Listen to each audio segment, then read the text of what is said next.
2025 को होने वाला है। मैंने भी एग्जाम दिया था नवोदय का 6th क्लास का 2016 में, मेरा नंबर आ गया था और मैंने 2023 में पास आउट किया है नवोदय को, ठीक है, 12th करके। हेलो बच्चों, कैसे आप सब लोग। स्वागत है आपके अपने इस यूट्यूब चैनल जेनी वाला पर। बच्चों, ये जो मैं मॉडल पेपर लेकर के आया हूँ, ये मैं उन बच्चों के लिए लेकर के आया हूँ जो 6th क्लास के लिए जवाहर नवोदय विद्यालय की तैयारी कर रहे हैं, प्रिपरेशन कर रहे हैं और उनका एग्जाम जो है 18 जनवरी 2025 को होने वाला है। ठीक, उन्हीं के लिए मैं ये मॉडल पेपर लेकर के आया हूँ। इसी पैटर्न में जो है आपको वहाँ एग्जाम हॉल में क्वेश्चन पेपर देखने को मिलेगा। ठीक है, तो पहले मैं कुछ इंपोर्टेंट बातें बता देता हूँ आपको कि जब आप जाओगे एग्जाम देने तो आपको क्या क्या बातें जो है ध्यान में रखनी है। ठीक है, तो आपको जो प्रवेश पत्र मिलता है उसको जरूर लेकर के जाना है, उसके बिना आपको एंट्री वहां नहीं मिलने वाली है। ठीक है, दूसरा आपको आधार कार्ड भी लेकर के जाना है, क्योंकि अब आधार कार्ड जो है जरूरी हो गया है नवोदय के लिए भी। मतलब वहां जब आप जाओगे तो वहां भी आधार कार्ड मांगते हैं। हमारे टाइम में नहीं मांगते थे, मैंने भी एग्जाम दिया था नवोदय का 6th क्लास का 2016 में, मेरा नंबर आ गया था और मैंने 2023 में पास आउट किया है नवोदय को। ठीक है, 12th करके।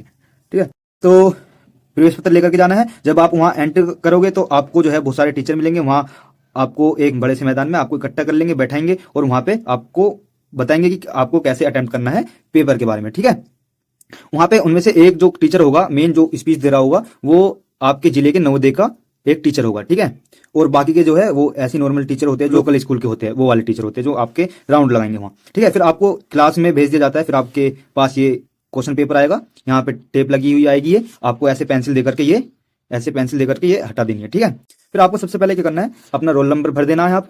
फिर यहाँ परीक्षार्थी का नाम, तो यहाँ पे अपना नाम भर देना है। ठीक है, फिर यहाँ पे परीक्षार्थी के हस्ताक्षर, जो आपके हस्ताक्षर है जो आपने प्रवेश पत्र में किए थे, बिल्कुल सेम टू सेम करने हैं। ठीक है, अगर आप उससे मिलते जुलते नहीं करते तो आप, ये तो क्वेश्चन पेपर है तो इसमें तो कोई दिक्कत नहीं होगी, लेकिन आंसर की होगी उसमें आपको बिल्कुल सेम टू सेम करने हैं, क्योंकि अगर आपका नंबर आ जाता है तो वो सब मिलान होते हैं। ठीक है, कि भाई किसी और दूसरे ने तो इसका जो है पेपर नहीं दिया था। ठीक है, ये सब चीजें देखी जाती है। ठीक है, दूसरा यहाँ पे आपको दिखा रखा है कि आपको जो है आंसर की में कैसे ऑप्शन जो है टिक करने हैं, कैसे फिल करने हैं। ठीक है, जैसे यहाँ क्वेश्चन नंबर दे रखा है आपको, तो 37 क्वेश्चन का आपका आंसर आ जाता है सी। तो आपको क्या करना है, ये जो 4 गोले दे रखे हैं, 4 गोलों में से सी वाले गोले को आपको पूरी तरह से अच्छी तरीके से इंक से, अपनी पेन की इंक से फिल कर देना है। ठीक है, तो इस तरह से आपको अपना क्वेश्चन पेपर अटेम्प्ट करना है। और सबसे इंपॉर्टेंट मैं आपको बात बताऊं कि जब आप क्वेश्चन पेपर करो तो वहां जो आप क्वेश्चन पेपर करोगे वो सबसे पहले हिंदी से स्टार्ट करना। हिंदी से स्टार्ट करने के लिए मैं किस लिए कह रहा हूँ, क्योंकि जब आप एग्जाम दे रहे होंगे वहां तो, और वहां बेल बजती है, हर आधे घंटे बाद बेल बजेगी।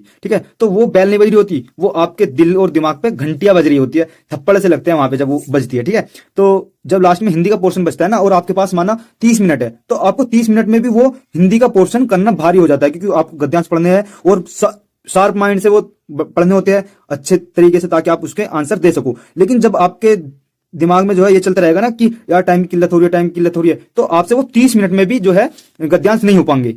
ये मेरा अनुभव कह रहा है, मतलब क्योंकि मैंने सबसे पहले जो है हिंदी करी थी। हिंदी करने का रीजन क्या है, जब आप सबसे शुरू में जाओगे तो आपका जो है माइंड बिल्कुल एकदम फ्रेश होगा, कोई आलतू फालतू की चीजें नहीं होगी, टाइम की किल्लत वाली भी बात जो है दिमाग में नहीं होगी। तो आप जो है अपनी हिंदी का पोर्शन जो है 20 मिनट में, मात्र 20 मिनट में जो है आपका जो है हिंदी का पोर्शन पूरा खत्म हो जाएगा। क्योंकि जब आप बिल्कुल फ्री दिमाग से पढ़ोगे ना, तो आपको गद्यांश समझ में भी आएगा आसानी से और आप आंसर भी आसानी से कर पाओगे। लेकिन ध्यान रखना कि मैं 20 मिनट से ज्यादा नहीं दूंगा इसमें, 20 या 25 मिनट से। ठीक है, उसमें जितने क्वेश्चन आपके लग जाते हैं। ठीक है, और जो 2-4 क्वेश्चन बच जाते हैं उन्हें छोड़ के रखना अपने। फिर दूसरा पोर्शन करना आपका मैथ का करना है अपना। ठीक है, मैथ का क्यों करना है, क्योंकि अगर आप के पास लास्ट में 20 मिनट भी बचती है, लास्ट में 20 मिनट या 15 मिनट भी बचती है ना, तो आप जो है लास्ट में रीजनिंग आराम से कर पाओगे।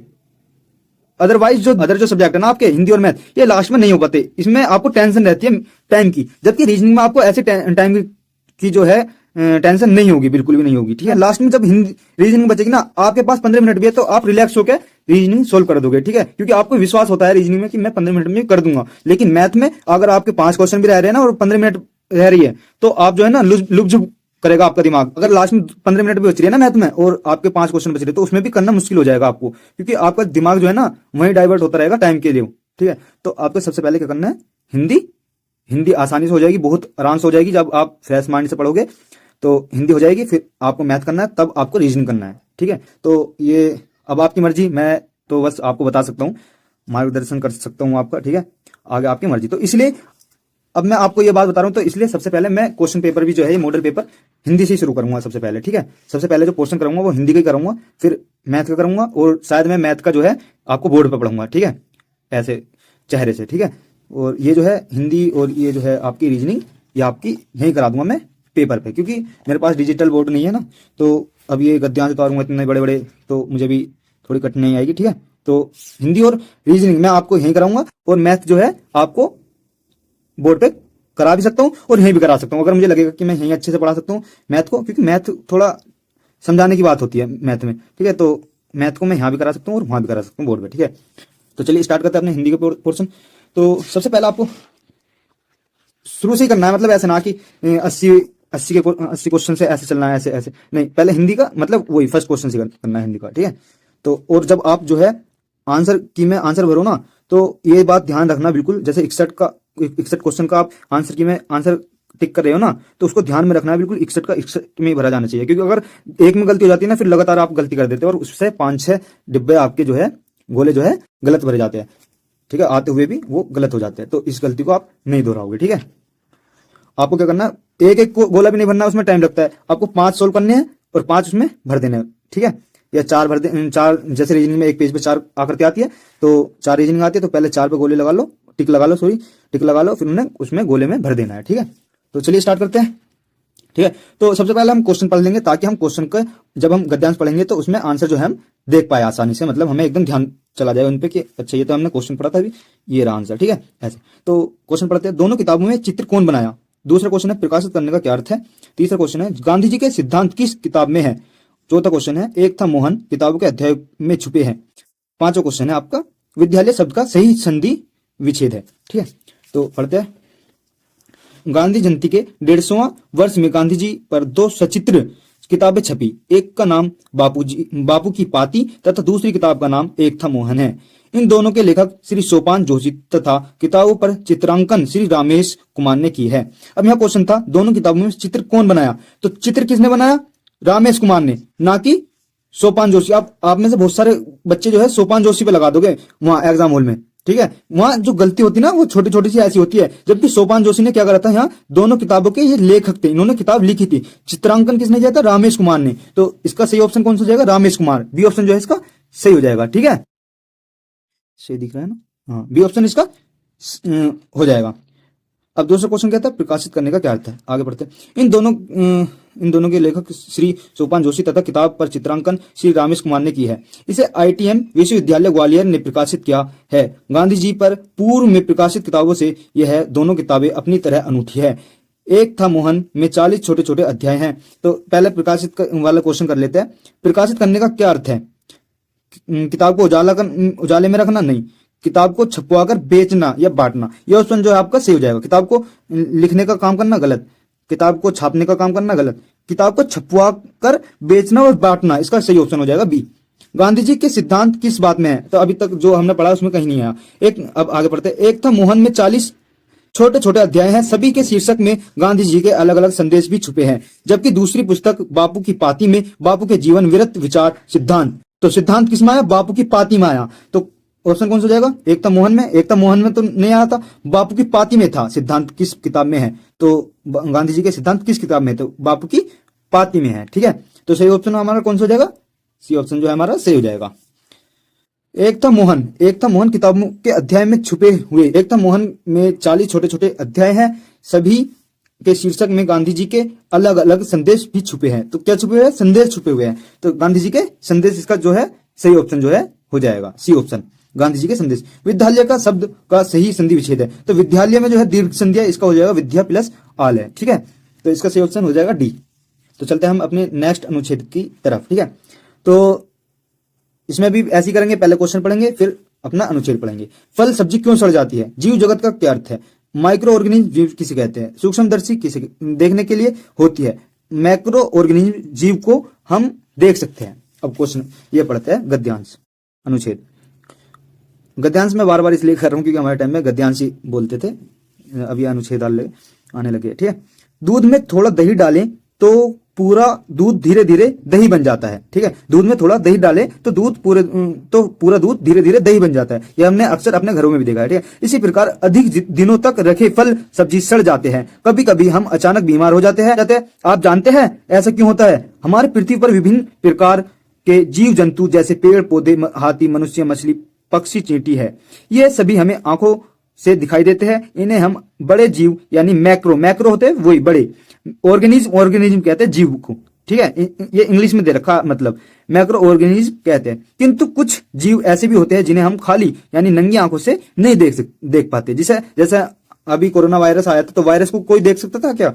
तो नहीं देख सकता था। तो ये जो है, ये हालांकि जो वायरस है ये डीप की बात है, थोड़ी गहराई की बात है। जो आपका वायरस होता है ये ना तो जीव में माना जाता है और ये ना ही मृत जीव में मतलब ये दोनों अगर बॉडी के बाहर है तो ये मरा हुआ होता है, और बॉडी के अंदर चला जाता है तो ये जीवित हो जाता है, ठीक है। तो ये जो आपको बैक्टीरिया वगैरह होते हैं ना, ये होते हैं माइक्रो ऑर्गेनिज्म। बैक्टीरिया आपने कभी देखे नहीं होंगे, तोते पक्षी वगैरह ये सब आपने देखे होंगे, जानवर देखे होंगे, लेकिन बैक्टीरिया आपने किसी ने नहीं देखा होगा, ठीक है। तो बैक्टीरिया जो होते हैं ये होते हैं सूक्ष्म ऑर्गेनिज्म या माइक्रो ऑर्गेनिज्म, ठीक है। और मैक्रो ऑर्गेनिज्म जो ये बड़े होते हैं, ठीक है।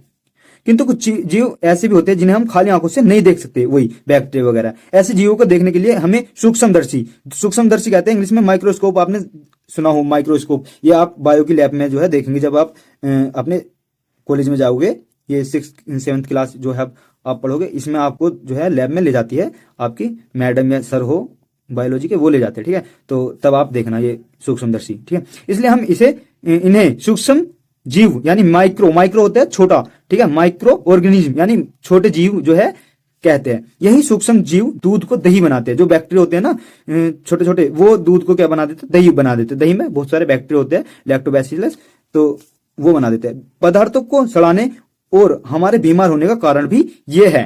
हमारे बीमार और फलों को पदार्थों को सड़ाने का कारण क्या है? ये, यानी कि ये अच्छे भी होते हैं, ये बुरे भी होते हैं। जैसे हम इंसान अच्छे भी होते हैं, बुरे भी होते हैं, ठीक है। ऐसी फल सब्जी क्यों सड़ जाते हैं? ज्यादा दिन में उपयोग नहीं होने पर सूक्ष्म जीवों के कारण। बड़े जीवों के कारण, बड़े जीव तो खा सके ऐसे वैसे, लेकिन सड़ किसकी वजह से जाएंगे? सूक्ष्म जीवों के कारण, ठीक है। आपने देखा होगा कभी जो है कोई मरी हुई चीज पड़ी है तो वो धीरे धीरे किसी मतलब खत्म हो जाती है, तो उसे कौन खत्म कर देता है? ये गला सड़ा के जो सूक्ष्म जीव होते हैं ये खत्म कर देते हैं। ऐसी फल सब्जी, ठीक है, जो आप छिलके वगैरह फेंकते हैं उनको कौन खाद में कन्वर्ट करता है? यही जीव जगत का अर्थ है। जीव जगत का अर्थ है पेड़ पौधे व सूक्ष्म जीव, पेड़ पौधे व बड़े जीव, पेड़ पौधे व सभी जीव। सभी जीव में बड़े जीव भी आ जाएंगे, छोटे जीव भी आ जाएंगे। तो इसका सही ऑप्शन कौन सा जाएगा? पेड़ पौधे व सभी जीव, ठीक है। माइक्रो ऑर्गेनिज्म जीव किसे कहते हैं? माइक्रो मतलब छोटे जीव जो है, छोटे ऑर्गेनिज्म जो है, छोटे जीव जो है, जीव किसे कहते हैं? तो सूक्ष्म जीव को कहते हैं। इंग्लिश में दे करके हिंदी में पूछ लिया आपसे, ये रहा सूक्ष्म जीव, माइक्रो ऑर्गेनिज्म, ठीक है। तो सूक्ष्म जीव हो जाएगा इसका, ठीक है। सूक्ष्मदर्शी किसे देखने के लिए यूज होता है? सूक्ष्मदर्शी हमें देखने के लिए तो यूज होगा नहीं, या चीता वीता जो शेर वगैरह इनको तो देखने के लिए होगा नहीं यूज। किसको होगा? जो छोटे छोटे ऑर्गेनिज्म है, जैसे बैक्टीरिया वगैरह मैंने अभी बताया, ठीक है। तो किनको? बड़े वस्तु को, दूर की वस्तु को, पास की वस्तु को, उपयुक्त कोई नहीं। इसमें ऑप्शन कौन सा जाएगा? कोई नहीं, ठीक है। मैक्रो मतलब बड़े ऑर्गेनिज्म जो होते हैं, जीव जो होते हैं, को हम देख सकते हैं खाली आंखों से। हम खाली आंखों से देख सकते हैं, हाथी चींटी वगैरह को, सबको देख सकते हैं, ठीक है। तो इसका ऑप्शन कौन सा जाएगा? ए ऑप्शन जो है सही हो जाएगा, ठीक है। यहाँ भी दे रखा था कि हम खाली आंखों से देख सकते हैं, पढ़ा था ना हमने। हम ये सभी हमें आंखों दिखाई देते हैं, इन्हें हम बड़े जीव कहते हैं, किंतु कुछ जीव ऐसे होते हैं, ठीक है। अब चलते हैं हम नेक्स्ट अनुच्छेद की तरफ, ठीक है। तो जैसे इसमें दे रखा है, पहले क्वेश्चन ही पढ़ेंगे हम। मृत सागर किस महाद्वीप में स्थित है? इसे मृत सागर क्यों कहा जाता है? अनुच्छेद अनुसार इस सागर के जल में लगभग कितने प्रतिशत नमक की मात्रा पाई जाती है? मछली के जीवित रहने के लिए किस प्रकार की जल की आवश्यकता होती है? इसका पानी बहुत खारा होता है। इस वाक्य में खारा शब्द है। तो अब पढ़ते हैं अनुच्छेद। आपने सागर के बारे में जरूर पढ़ा या सुना होगा। ऐसी ही एक सागर है मृत सागर, जो कई विशेषताओं की वजह से एक अजूबा माना जाता है, ठीक है। यह एशिया महाद्वीप के इजराइल व जॉर्डन देशों के बीच स्थित है। तो ये क्वेश्चन यहाँ था, मृत सागर किस महाद्वीप के में स्थित है? Africa, Asia, Israel, Jordan. आप में से बहुत सारे बच्चे जो है जल्दी जल्दी में कौन सा ऑप्शन लगा देंगे? इजराइल लगा देंगे या जॉर्डन लगा देंगे, जबकि ये दोनों क्या है? देश है। और उसने क्या पूछा? महाद्वीप कौन है? एशिया। तो यह एशिया महाद्वीप के इजराइल व जॉर्डन देशों के बीच स्थित है। तो कहां स्थित है? एशिया महाद्वीप में स्थित है। और इनके तो बीच में, अगर आप इन्हें भी लगाओगे तो इनके तो बीच में है ना कि कोई से देश में भी नहीं पाया जा रहा, ना इजराइल में पाया जा रहा, ना इसमें, इनके भी दोनों के बीच में पाया जा रहा है, और महाद्वीप में पाया जा रहा। महाद्वीप कौन सा? एशिया में पाया जा रहा, ठीक है। अब आगे पढ़ते हैं। एक क्वेश्चन का आंसर हमें मिल गया, ठीक है, इसका हो जाएगा बी। आगे पढ़ते हैं हम। दिख रहा है ना, हाँ ठीक है। आगे बढ़ते हैं। यह एशिया महाद्वीप के इजराइल व जॉर्डन देशों के बीच स्थित है। आप सोच रहे होंगे कि इसे मृत सागर क्यों कहा जाता है। दरअसल इसका पानी बहुत खारा होता है। खारा कहते हैं जो नमकीन पानी जो होता है, जो जिसमें नमक बहुत ज्यादा होता है। 1 किलो पानी में लगभग कितना ग्राम नमक होता है? 200 ग्राम। ठीक है, जो नमक हमारे घरों में आता है ना, ये सब यहाँ महासागरों में से निकाला जाता है। ठीक है, नमक होता है 1 किलो अगर पानी लोगे तो उसमें 200 ग्राम का होगा, नमक होगा। Potash, bromide, manganese, zinc, sulphur जैसे खनिज लवण काफी मात्रा में होने के कारण न तो यह पानी पीने के लायक होता है और न ही इसमें मौजूद नमक का उपयोग किया जाता है।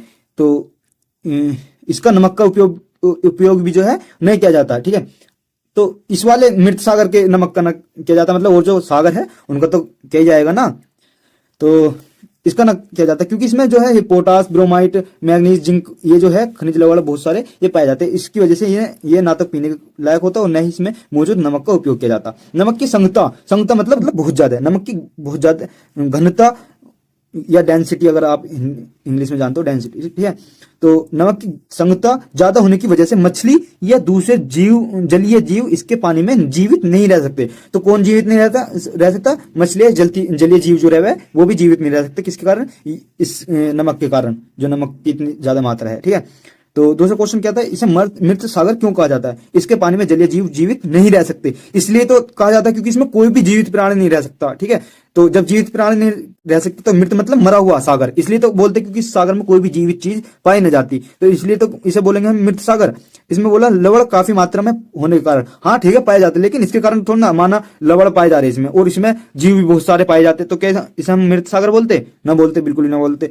तो इसका ऑप्शन सही कौन सा हो जाएगा? इसके पानी में जलीय जीव जीवित नहीं रहते इसलिए। ठीक है, या पानी पीने के लायक नहीं होता वो तो ठीक है न रहता, इसमें इसके नमक का उपयोग नहीं किया जाता, ये भी ठीक है। लेकिन जो इसे मृत सागर बोला जाता वो तो इसलिए बोला जाता क्योंकि इसमें जीवित प्राणी नहीं होता कोई भी। ठीक है, अब जैसे कौन सा 73 क्वेश्चन है अभी, अनुच्छेद अनुसार इस सागर के जल में लगभग कितने प्रतिशत नमक की मात्रा पाई जाती है? तो नमक की मात्रा कितनी पाई जा रही थी? 200 ग्राम। कितने में? 1 किलो में। 1 किलो में 200 ग्राम, तो 1 किलो ग्राम कितना हुआ? 1000 ग्राम होते हैं ना। तो एक अलग पेज कर लेता हूँ मैं, इस पे कर दो। ठीक है, 1 किलोग्राम में कितने ग्राम होते हैं? 1000, और 1000 में कितने ग्राम नमक पाया जा रहा है? 200 ग्राम। ठीक है, परसेंटेज बनाने के लिए 100 से मल्टीप्लाई। ठीक है, 2 0 से 2 0, 1 0 से 1 0, तो कितना हो गया? 20% इसका आंसर आ गया हमारा, 20%। ठीक है, तो कितना परसेंट नमक पाया जाता? 20% जो है नमक पाया जाता, 20%। ठीक है, मछली को जीवित रहने के लिए किस प्रकार की जल की आवश्यकता होती है? खारा जल तो ये था, इस महीना पाई जा रही। ठीक है, ठीक है, लेकिन कुछ मछली पाई जाती है, आगे तुम पढ़ोगे, लेकिन इतने खारे पानी में ना, जितना खारा पानी ये है ना, इतने खारे पानी में। ठीक है, अगर यहाँ ऑप्शन होता कि ए बी तो हम एक तरह से लगा देते, लेकिन ये खारा पानी जो माना है ना इसने, ये इस वाले मृत सागर के कोई माना है। ठीक है, तो मछली को जीवित रहने के लिए किस प्रकार की जल की आवश्यकता होती है? खारा जल गलत, दूषित मतलब हो नहीं सकते। ठीक है, साफ मतलब साफ जल। ठीक है, साफ जल में मछली पाई जाएंगी, तो कौन सा हो गया? सी ऑप्शन जो है हो गया। नमकीन जल, नमकीन यानी कि जिसमें नमक हो, गलत। ठीक है, इसका पानी बहुत खारा होता है, इस वाक्य में खारा क्या है? खारा संज्ञा कहते हैं नाम को, तो नाम तो ना है खारा। सर्वनाम कहते हैं जैसे वे, हम, तुम, ये सब क्या होते हैं? सर्वनाम होते हैं। ठीक है, या वह। ठीक है, तो सर्वनाम भी नहीं है खारा। खारा क्या है? विशेषता बता रहा कि पानी जो है नमकीन है, विशेषता बता रहा, तो क्या हो जाएगा? विशेषण हो जाएगा। क्रिया, खारा कोई काम थोड़ी ना है कि काम हो रहा खारा। क्रिया कहते हैं आना, जाना, नहाना, खाना, ये सब क्रिया होती है। ठीक है, तो ये तो विशेषता बता रहा आपको कि जो पानी है सागर का वो खारा है, यानी विशेषण हो गया। ठीक है, विशेषता बताने वाला। चलते हैं हम अपने नेक्स्ट अनुच्छेद की तरफ, जो लास्ट अनुच्छेद है। इसके पहले हम क्वेश्चन पढ़ेंगे। फसलों की बढ़ोतरी तथा उत्पादन को प्रभावित करने वाले कारक है। मौसम के अनुसार फसलें कितने प्रकार की होती है? रबी मौसम की फसल को किस महीने में बोया जाता है? जायद की फसल है। पैदावार शब्द का पर्यायवाची शब्द है। ठीक है, तो अब पढ़ेंगे। विभिन्न फसलों को उगाने के अलग अलग मौसम होते हैं। आपने भी देखा होगा हमारे गाँव में या आपके गाँव में अलग अलग मौसम में अलग अलग फसल होती है। जैसे जो आपकी मटर है वो इन दिनों में आती है, सर्दियों में। कभी आपने देखा गर्मियों में मटर आती है? स्टोरों पे तो मिल जाएगी वो बर्फ लगी हुई, लेकिन जो मटर की फली आती है, फलियां, वो तो सर्दियों में आती है। ठीक है, ऐसी मूंगफली वगैरह ये सब, तो सबका अपना अपना एक मौसम होता है कि कौन सी फसल कब उगती है। जैसे जो गेहूं काटे जाते हैं, बोए जाते हैं सर्दियों में, और काटे कब जाते हैं? गर्मियों में, भरी गर्मियों में काटे जाते हैं। ठीक है, अगर आप गाँव से हो तो आप जानते होंगे इतनी बात है। ठीक है, विभिन्न फसलों को उगाने के अलग अलग मौसम होते हैं। फसलों की बढ़ोतरी तथा पैदावार को मिट्टी, प्रकाश, वर्षा, ताप आदि प्रभावित करती है। तो यही पहला क्वेश्चन था कि प्रभावित फसलों की बढ़ोतरी तथा उत्पादन को प्रभावित करने वाले कारक है। कारक मतलब कि कौन से जो है ये है जो इसे प्रभावित कर रहे हैं। ठीक है, तो कौन कौन सी थे? मिट्टी, वर्षा, प्रकाश, ताप, ये तो दे रखी थी चारों। तो पहला ऑप्शन इसका सही हो जाएगा। ठीक है, दूसरा क्वेश्चन क्या है? मौसम के अनुसार फसलें कितने प्रकार में? अभी हमें आंसर नहीं मिला इसका, आगे पढ़ते हैं। मौसम के आधार पर फसलें अलग अलग होती है। जैसे पहला खरीफ मौसम की फसल, इसे मानसून काल वर्षा ऋतु जून जुलाई में लगाया जाता है तथा कटाई अक्टूबर नवंबर में होती है। प्रमुख फसलें धान, मक्का, मूंग, उड़द, ज्वार, गन्ना और क्या नाम है, कपास आदि है। दूसरा रबी, रबी मौसम की फसल, इसे शीत कहते हैं, सर्दी जो अब मौसम चल रहा, शीत ऋतु यानी अक्टूबर और नवंबर में लगाया जाता है तथा कटाई मार्च व अप्रैल में होती है। भरी गर्मियों में जो है इसकी अप्रैल वो होती है कटाई। जैसे मैंने अभी गेहूं बताया था, गेहूं तो गेहूं किसमें? इसमें ही है। अब बोया गया था नवंबर में और अक्टूबर में बोया गया था, और काटा कब जाएगा? मार्च में और अप्रैल में काटा जाएगा, बिल्कुल भरी गर्मियों में। ठीक है, प्रमुख फसलें गेहूं, चना, मटर, सरसों आदि है। तीसरा जायद मौसम की फसल, इससे फरवरी माह में लगाया जाता है तथा कटाई मार्च से मई में माह में होता है। प्रमुख फसलें खरबूज, तरबूज, ककड़ी, सूरजमुखी, मूंगफली आदि। ठीक है, तो दूसरा क्वेश्चन था मौसम के अनुसार फसलें कितने प्रकार में बांटी गई, कितने प्रकार की है? तो कितने प्रकार की पढ़ी हमने? एक तो हमने खरीफ पढ़ी, दूसरी हमने रबी पढ़ी, तीसरी हमने जायद पढ़ी। ठीक है, तो फसलें कितने प्रकार की? 3 प्रकार की। तो बी ऑप्शन हमारा सही हो जाएगा। ठीक है, तीसरा क्वेश्चन है आपका, रबी मौसम की फसल को किस महीने में बोया जाता है? बोया जाता, ना कि काटा जाता। तो रबी मौसम की फसल, इसे शीत ऋतु यानी अक्टूबर और नवंबर, तो अक्टूबर और नवंबर में लगाया जाता है। तो इसका ऑप्शन कौन सा हो जाएगा? बी हो जाएगा, अक्टूबर और नवंबर। जायद की फसल है, जायद की फसल कौन कौन सी है? जायद की फसल है मौसम की फसल, इसे कौन कौन सी है? प्रमुख फसलें खरबूज, तरबूज, ककड़ी, सूरजमुखी और मूंगफली। अब इसमें से देख लो कौन सा ऑप्शन जो है इसमें दे रखा है। सूरजमुखी दे रखा है, ये रहा यहाँ पे सूरजमुखी, ये रहा सूरजमुखी। तो इसका ऑप्शन कौन सा हो जाएगा? ए हो जाएगा। 80वें क्वेश्चन की क्वेश्चन दे रखा है 80वां क्वेश्चन, पैदावार शब्द का पर्यायवाची शब्द है। तो पैदावार शब्द का पर्यायवाची शब्द कौन सा है? जन्म लेना, जीवन मरण, उत्पादन, जन्म देकर, वार देना। तो कौन सा हो जाएगा? उत्पादन जो है इसका पर्यायवाची शब्द हो जाएगा। तो ये हमारी हिंदी कंप्लीट होगी। ठीक है, नेक्स्ट पढ़ेंगे हम मैथ को, लेकिन मैथ जो है मैं आपको पढ़ूंगा बोर्ड पे, इसको बाद में देखूंगा, तो इसलिए पहले हम रीजनिंग पढ़ लेते हैं। ठीक है, तो हालांकि आपको दूसरे नंबर पे मैथ ही करना है वहां पे, लेकिन मुझे देखना है कि मुझे बोर्ड पर पढ़ाना है या मैं यहीं पे जो है पढ़ा सकता हूँ। ठीक है, तो पहले मैं आपको इसलिए रीजनिंग करा देता हूँ। ठीक है, तो पहला क्वेश्चन है ये। ठीक है, इसमें क्या करना है आपको? समरूपी चित्र को देखना है। समरूपी, सम मतलब एक जैसा, रूप मतलब शकल सूरत। ठीक है, एक जैसी शकल सूरत को देखना है। ठीक है, तो जैसे यहाँ एफ दे रखा, एफ, ठीक है, एफ दे रखा, तो एफ जो है, मेरे पास डबल फोटोकॉपी है तो मैं दिखाता हूँ आपको। ठीक है,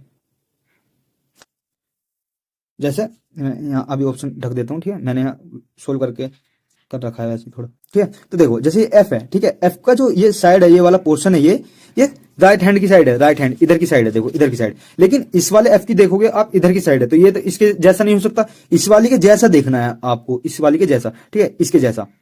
ठीक है, तो इसका तो किधर को दे रखा? इधर को दे रखा, इधर को, जबकि इधर इसका किधर को है? इधर को है, जो इसका मुंह है इधर को है एफ का। इसको देखेंगे ऐसा करके, तो देखो ये भी उल्टा एफ बन रहा है, ये इसको देखेंगे ये भी उल्टा एफ बनना है ये इधर को। ठीक है, जबकि हम चौथे ऑप्शन को देखेंगे तो देखो चौथा ऑप्शन जो है ना हमारा, देखो ये इधर की साइड बनना है, देखो बन रहा है ना इधर की साइड, सही है। जो हमारा एफ है वो इधर की साइड सीधा बन रहा था ना, ये सीधा बन रहा था ना, ये सीधा बन रहा था। तो अगर हम इसको ऐसा करेंगे तो ये सही बन जाएगा ना। तो इसका ऑप्शन कौन सा जाएगा? डी ऑप्शन जो है इसका सही हो जाएगा, ये डी। इसका पहला क्वेश्चन, दूसरा क्वेश्चन दे रखा, इसके समरूपी देखना, मतलब इसके जैसा देखना। तो इसके जैसा देखो ये है इसके जैसा, इसको देखेंगे एस उल्टा बनना। ठीक है, एस ऐसा बनना था ना, ये कैसा बनना? ऐसा बनना। इसको देखेंगे एस तो सीधा बनना, लेकिन ए जो है ये ए और ये ए आपस में उल्टे बनने, जबकि इसमें दोनों सीधे थे। तो इसका कौन सा हो जाएगा? इसमें भी उल्टे बनने हैं, तो इसका कौन सा हो जाएगा? इसका ए ऑप्शन जो है आपका सही हो जाएगा। अब इसमें देखते हैं तीसरे में। ठीक है, तीसरे में ये 2-4 क्वेश्चन जो है आपको आएंगे जिसमें मैंने टिक लगा देते हैं। ठीक है, तो सॉरी, चलो मैं इसमें आपको दिखाऊंगा, इसमें समझा दूंगा बाद में। ठीक है, तो देखूंगा मैं इसमें आपको समझा दूंगा। ठीक है, अगर समझाने की जरूरत पड़ेगी तो। ठीक है, तीसरा क्वेश्चन कौन सा है? ये इसके समरूपी देखना। तो इसके जैसा कौन सा है? देखो ऐसे दिख रहा है, सी। ठीक है, अब इसके जैसे देखना है, इसके जैसे कौन सा है? इसके जैसा देखो सी तो हो नहीं सकता, क्योंकि इसका जो मुंह है इसका नीचे को दे रखा है, ये होगा, ये तो बिल्कुल नहीं होगा। इसमें दो नाक वैसे दे रखे, इसमें नाक इधर को कर दी, तो कौन सा हो जाएगा इसका समरूपी? इसका दूसरा ऑप्शन जो है सही हो जाएगा। ठीक है, नेक्स्ट क्वेश्चन देखो, इसमें क्या करना है, इसमें इन दोनों का संबंध देखना है अपना आपस में, इन दोनों में क्या संबंध है, फिर इसका संबंध इसके तरीके से बताना है आपको। ठीक है, कि जैसे इन दोनों में संबंध है ऐसे इन दोनों में संबंध बताना। ठीक है, तो जैसे आपको ये दे रखी थी, ठीक है, इसमें से क्या करा, नेक्स्ट वाले में ये वाले जो है बीच का ये वाली लाइन हटा दी और इसको उल्टा कर दिया। अब इसमें क्या करेंगे, इसमें भी ये वाली लाइन हटा देनी चाहिए और इसको उल्टा कर देंगे। तो जब उल्टा करेंगे तो लाइन की लाइन नहीं रहेगी ऐसी ये। ठीक है, तो इसका ऑप्शन कौन सा जाएगा, ए हो जाएगा, बी नहीं होगा, क्योंकि ये वाला बीच वाला तो हट जाएगा ना, जैसे इसमें हटा था तो इसमें भी हट जाएगा, तो बी वाला ऑप्शन नहीं होगा। ठीक है, ये भी नहीं होगा, इसमें भी नहीं हटा रखा, ये तो बिल्कुल नहीं होगा। ठीक है, अब छठे क्वेश्चन की ओर चलते हैं। जैसे इसमें दे रखा ए सी, बी को छोड़कर क्या दे रखा, सी दे रखा। ठीक है, सी दे रखा है ना, तो ए सी, ऐसी एफ जी को छोड़कर क्या जाएगा, एच आ जाएगा, क्या जाएगा, एच आ जाएगा। ठीक है, ऐसे इसमें देखते हैं, इसमें देखो खाली डब्बा दे रखा, फिर भरा हुआ दे रखा 3 साइड का। ठीक है, ऐसे में 5 साइड का भरा हुआ दे दिया, तो आपके 4 साइड का कैसा होना चाहिए, खाली होना चाहिए। भरा हुआ दोनों भरे हुए हो जाएंगे, गलत, एक खाली एक भरा हुआ, ये तो बिल्कुल ना हो सकता, ये भी ना हो सकता, मतलब दोनों भरे हुए तो हो ही नहीं सकते, तो ये भी कट, ये भी कट। अब यहाँ 5 वाला, यहाँ भी 5 साइड वाला, तो ये भी गलत हो जाएगा, क्योंकि एक कम बढ़ती साइड वाले दे रखे ना। अगर आपको ये भी ध्यान में नजर आ रहा था तो ऐसे देख लेते, ये वाला नहीं हो सकता, ये वाला नहीं हो सकता, दोनों सेम साइड के नहीं हो सकते, तो कौन सा ऑप्शन होना चाहिए, बी ऑप्शन जो आपका सही हो जाएगा। ठीक है, अब देखते हैं हम 8वें क्वेश्चन को। ठीक है, 8वें क्वेश्चन में इसमें ऐसा था ये, फिर इसको ऐसा करके ऐसे करते, और जो ये बीच वाली बिंदकी थी ना जो भरी हुई थी, ये इस वाले में लगा दिया और इसको खाली कर दिया ऐसे। इसको अब ये इधर की साइड हो जाएगा, ऐसे ऐसे हो जाएगा ये, तो ऐसा कौन इसमें दे रखा, इसमें दे रखा। ठीक है, अब इसमें जो है ये वाला कहाँ जाएगा, ये बीच में आना चाहिए भरा हुआ, ये बीच में आना चाहिए ये वाला, तो इसका ऑप्शन कौन सा जाएगा, सी ऑप्शन जो है इसका सही हो जाएगा, सही हो जाएगा ना, सी ऑप्शन। अब 9 क्वेश्चन, अब इसमें क्या करना है बच्चों, इसमें करना है, इसको पूरी आकृति बनानी है, एक पूरी आकृति बनानी है। इनमें से कोई एक डब्बा उठाना, यहाँ फिट करना है, मतलब फिट करना है इसमें। जैसे आपने गेम भी खेला हो कभी, कि गुड्डा बनाना होता है, किसी में कुछ बनाना होता है, किसी में कुछ बनाना होता है, ऐसे इसमें जो है ऐसे गोला बनाना है। तो अगर आप इसको लगाओगे, देखो इसमें जो है ये ज्यादा दे रखा है स्पेस, यहाँ पे जो स्पेस दे रखा है ना, देखो ये वाला ये ठीक है, और इसमें देखो कितना कम है, तो ये वाला तो हो नहीं सकता, इसमें बिल्कुल भी ना दे रखा है स्पेस, तो ये भी नहीं हो सकता। कौन सा ऑप्शन हो जाएगा इसका, सी ऑप्शन जो है इसका सही हो जाएगा। इसमें देखो, इसमें ये वाला ऑप्शन नहीं हो सकता, इसमें जब इसे लगाएंगे तो ये ऐसे यहाँ लग जाएगी, यू ऐसे त्रिभुज बन जाएगा, ठीक है, यू ऐसे करके यू ऐसे त्रिभुज बन जाएगा, तो इसका बी ऑप्शन जो है इसका सही हो जाएगा। देखो सी जो है ना, सी इसलिए नहीं हो सकता, सी जो है ना ज्यादा साइड तक दे रखा है यहाँ तक, देखो, जबकि इसमें जो यहाँ देखो कितना बच रहा है खाली जगह, यहाँ बहुत कम बच रही है, तो इसका सही ऑप्शन कौन सा जाएगा, बी हो जाएगा। बी में सही बच रही है इतनी जगह, इसमें भी इतनी जगह है, ठीक है। 11वां क्वेश्चन देखो, 11वां, ठीक है, इसमें देखो, इसमें यू लग सकता था, लेकिन इसका जो मुंह दे रखा है, जो इसका ये काला पार्ट दे रखा है, ब्लैक हुआ जो ये फिल पार्ट दे रखा है, एक इधर की साइड दे रखा है, इधर की साइड, तो यू ऐसा जब इसे लगाएंगे उठा के तो नहीं लगने का यू, ठीक है, यू लग जाएगा, लेकिन इसमें जो है ये जो है गोलाई एक कम स्पेस में दे रखी है, देखो कितने पास पास दे रखी है, इसमें ये दूर है, तो इसमें पास पास है, ये भी नहीं हो सकता, ये भी नहीं हो सकता, कौन सा हो जाएगा, डी ऑप्शन जो है आपका सही हो जाएगा, ये वाला, ठीक है। ऐसे इसमें 12 क्वेश्चन देखो, 12 क्वेश्चन में इसमें ये नहीं हो सकता, ये भी नहीं हो सकता, कौन सा हो जाएगा, ये वाला, ठीक है, इसे ये तो इधर जा रहा, ये इधर जा रहा, ठीक है, कौन सा हो जाएगा, ये वाला जो है इसका सही ऑप्शन हो जाएगा सी, ठीक है।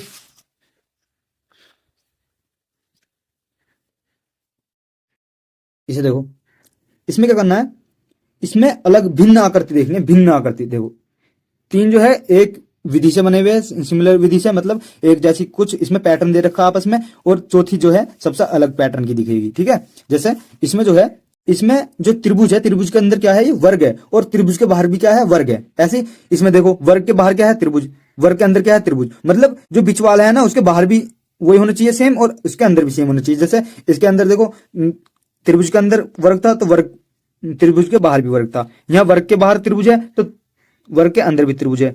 अब यहाँ देखो, यहाँ देखो, वर्ग के अंदर 5 भुजा वाला पेंटागन है, और बाहर भी, तो ये तो सेम सिचुएशन दिखा रहे हैं, लेकिन इसमें देखो, इसमें क्या है, वर्ग के अंदर वर्ग और वर्ग के बाहर त्रिभुज, तो ये कुछ सही नहीं लग रहा, तो कौन सा ऑप्शन सही हो जाएगा हमारा, सी ऑप्शन जो है इसका सही हो जाएगा।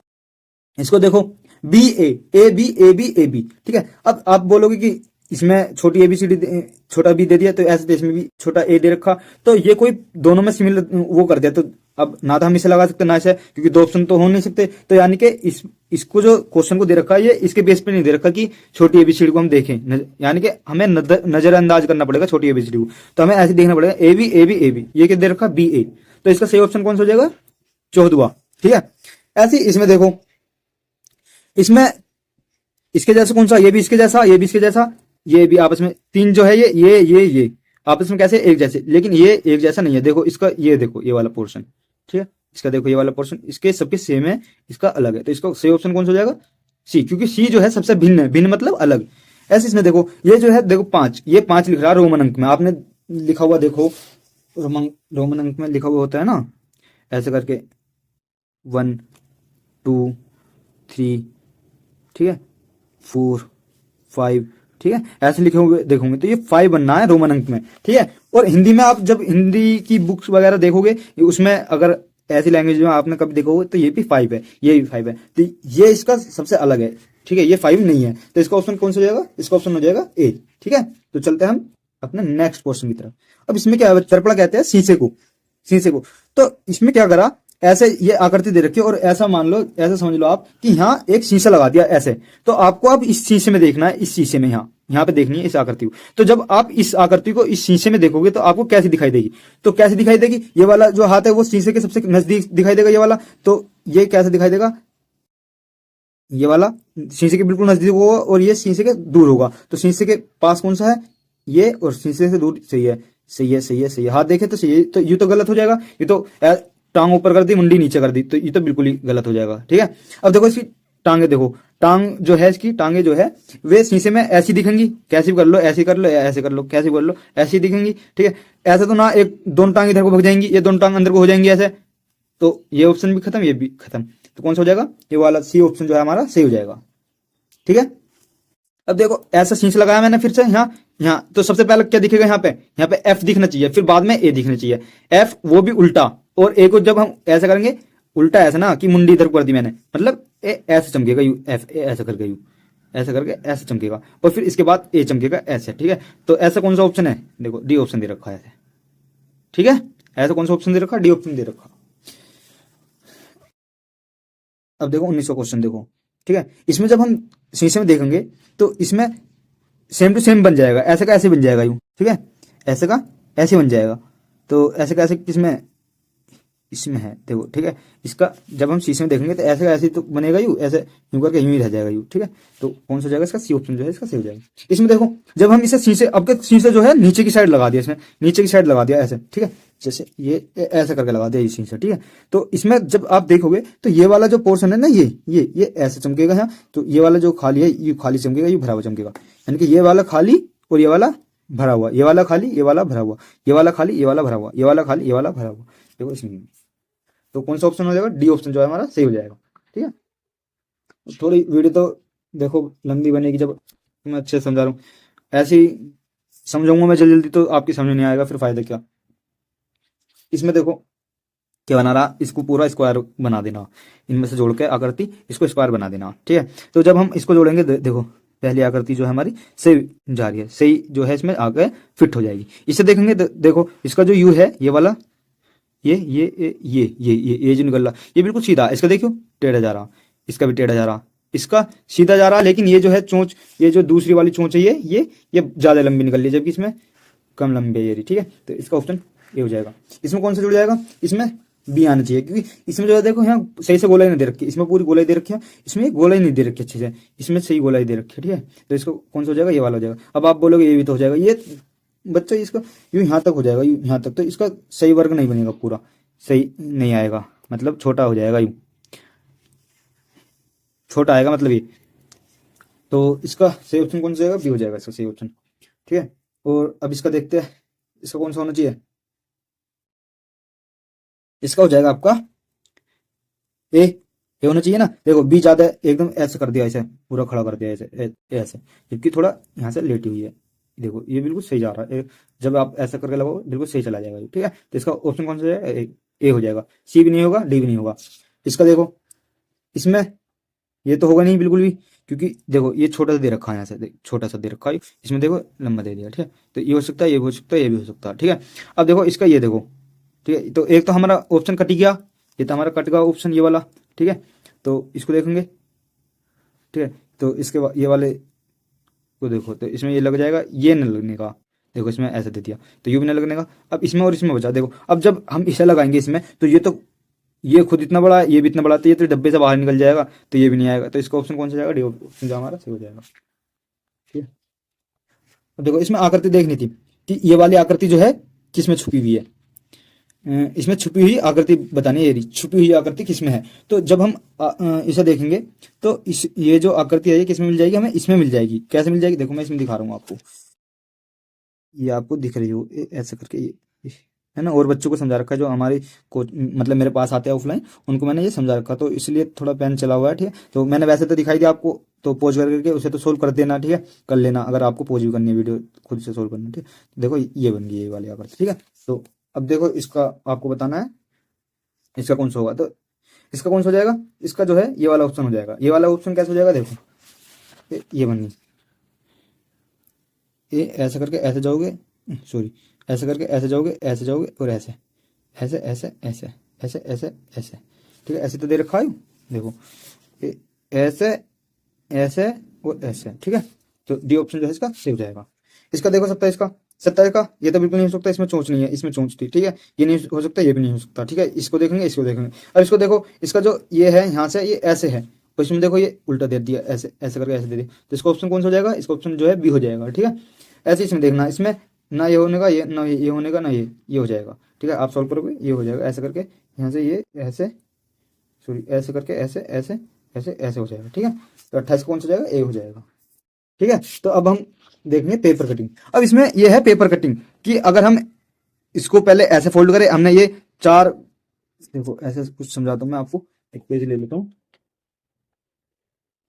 ऐसे मतलब वर्गाकार उसमें आपका पेज है। तो इसने क्या करा, पहले आपका पेज ऐसे मोड़ा, ये ऐसे मोड़ा, फिर आपको दिखा रखा है इसने तीर का निशान ऐसे, तो आपको ऐसे मोड़ के दिखा दिया इसने, ठीक है। ऐसे मोड़ के दिखा दिया, फिर क्या करा इसने, ये कट कर दिया ऐसे गोलाई में कट कर दिया, ठीक है। और यहाँ पे ये ऐसे कर दिया, यहाँ से फाड़ दिया ये, ठीक है। ये ऐसे कट लगा दिया, ठीक है। अब जब आप इसे खोलोगे वापस, तो एक आकृति तो ये वापस ऐसे बन जाएगी, ये बन जाएगी ना, ठीक है। और जब आप इसे ऐसे खोलोगे वापस, ऐसे ये ऐसे करके ऐसे खोलोगे, तो एक ये गोला यहाँ बन जाएगा ये, ठीक है, पूरा, ठीक है। और ऐसे ये जो है, जब आप इसे यहाँ खोलोगे तो ये एक तो ऐसे करके ऐसे मिलेगा यहाँ, और जब आप इसे खोलोगे तो ये ऐसे करके यहाँ ऐसे मिलेगा, ऐसे ऐसे ऐसे मिलेगा, ठीक है। तो इसका कौन सा ऑप्शन सही मिल रहा है हमें, बी ऑप्शन जो है इसका सही हो रहा है, ठीक है। तो इसका कौन सा ऑप्शन सही हो जाएगा, बी ऑप्शन सही हो जाएगा।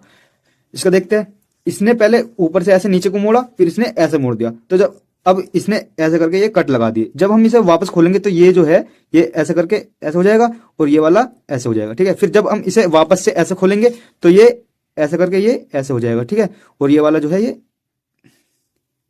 ऐसे हो जाएगा। तो इसका कौन सा ऑप्शन सही हो रहा है, हमारा ए ऑप्शन सही हो जाएगा, ठीक है।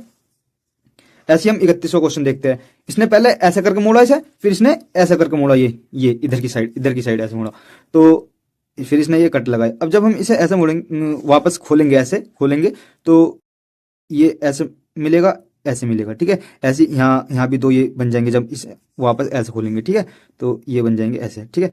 ऐसे ही इसमें यहाँ मिलेगा और एक यहाँ देखने को मिलेगा, ठीक है। तो देखते हैं, ऐसा देखो ये वाला है, ठीक है, ये वाला नहीं, इसमें इधर का ये नहीं दे रखा, तो इसका कौन सा ऑप्शन हो जाएगा, डी ऑप्शन जो है इसका सही हो जाएगा, ठीक है। 32वां देखते हैं। इसने पहले ऐसा मोड़ दिया, ये जो पूरा ऐसा वर्गाकार हमारे पास पेपर था, इसको पहले ऐसा मोड़ दिया, फिर इसने ऐसा मोड़ दिया, तो जब हम इसको खोलेंगे वापस तो कैसे मिलेगा, ऐसे करके मिलेगा, ठीक है, ऐसे मिलेगा।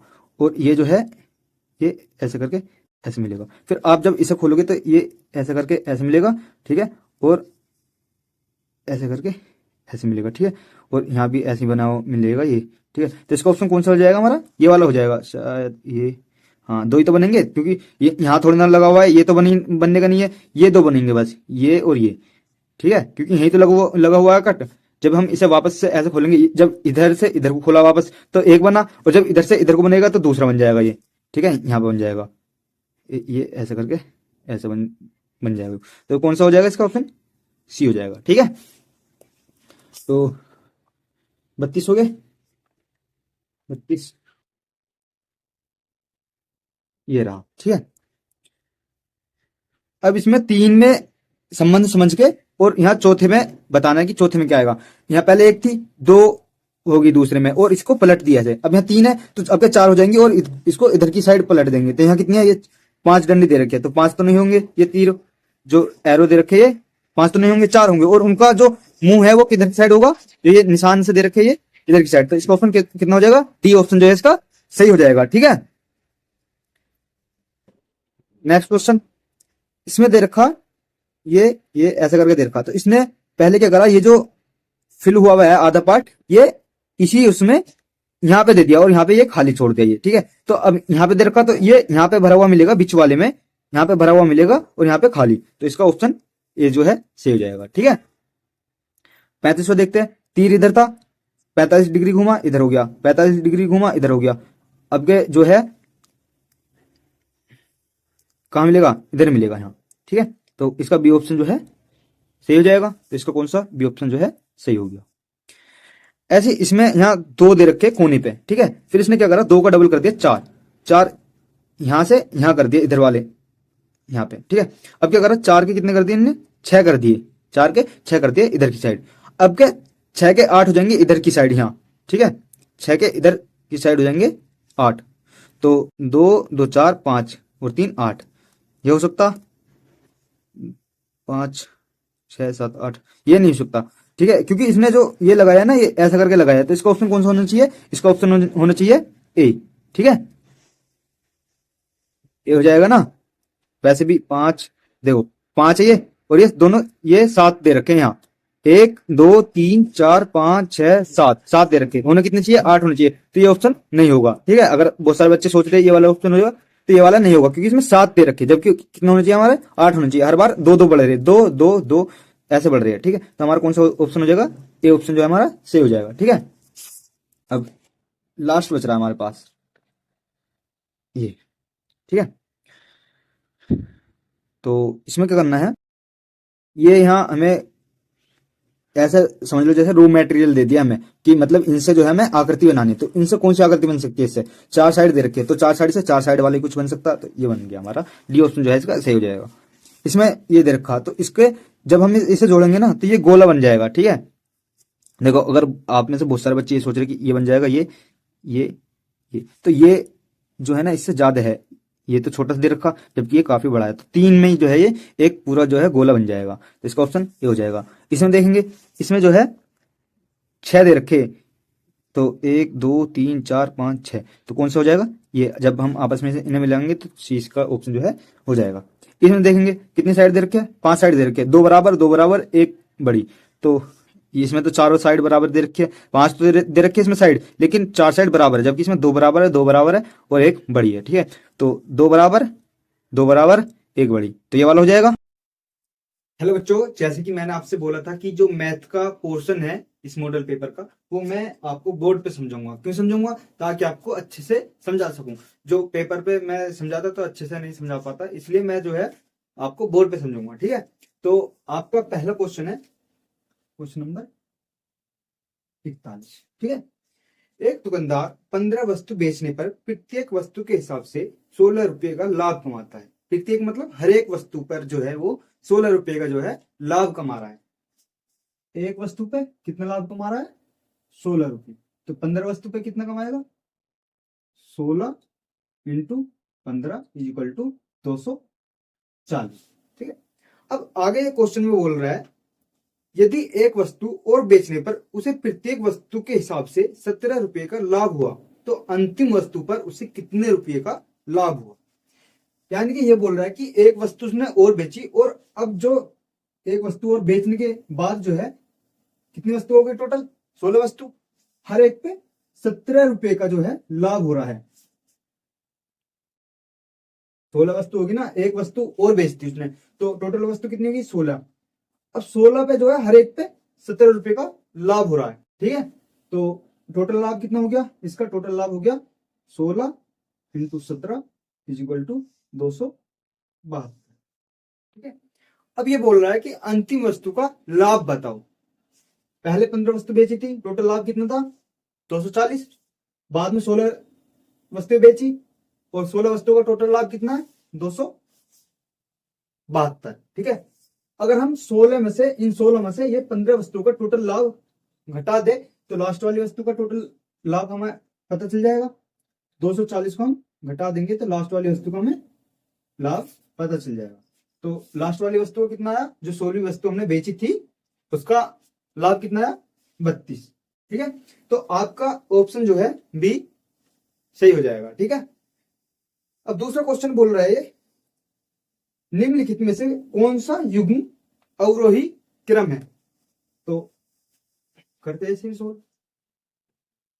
बच्चों पहले आपको समझना होगा कि अवरोही कहते किसे है। एक होता है आरोही, आरोही, ठीक है, एक होता है अवरोही, अवरोही। अब आप में से बहुत सारे बच्चों को ये पता भी होगा लेकिन कंफ्यूज रहते होंगे कि आरोही कौन सा होता है और अवरोही कौन सा होता है। तो मैं आज आपको एक ऐसा तरीका बताता हूं ताकि आप कभी ना भूल पाओ। आरोही में क्या दिख रहा है शुरू में, ये आर, आर। अब आप में से बहुत सारे बच्चे जो है गांव से होंगे और आपने भैंसा बुग्गी चलाई होगी। ठीक है, तो जब भैंसा बुग्गी चलाते तो जो चलाता है उसके हाथ में जो है पैनी होती है, पैनी में आगे आर होती है। तो जब भैंसा जो है आराम आराम से चलता है, स्लो स्लो चलता है, तो उसके वो आर लगा दी जाती है और जब आर लगा दी जाती है तो वो तेजी से भागने लगता है। यानी कि पहले कैसे चलता है भैंसा, स्लो यानी कि कम, और आर लगाने के बाद ज्यादा। ठीक है, तो आरोही कम से ज्यादा और अवरोही, अवरोही ऐसा लग रहा है किसी को बुला रहे हो, दूर से किसी को बुला रहे हो, पास आओ आओ, तो यानी कि ज्यादा से कम। आपको बस एक याद रख लेना, आरोही याद रख लेना, अवरोही अपने आप याद रह जाएगा। ठीक है, तो आपने से अवरोही क्रम पूछा है यानी कि ज्यादा से कम पूछा है, तो इसमें ऑप्शन आपको हो जाएगा बी।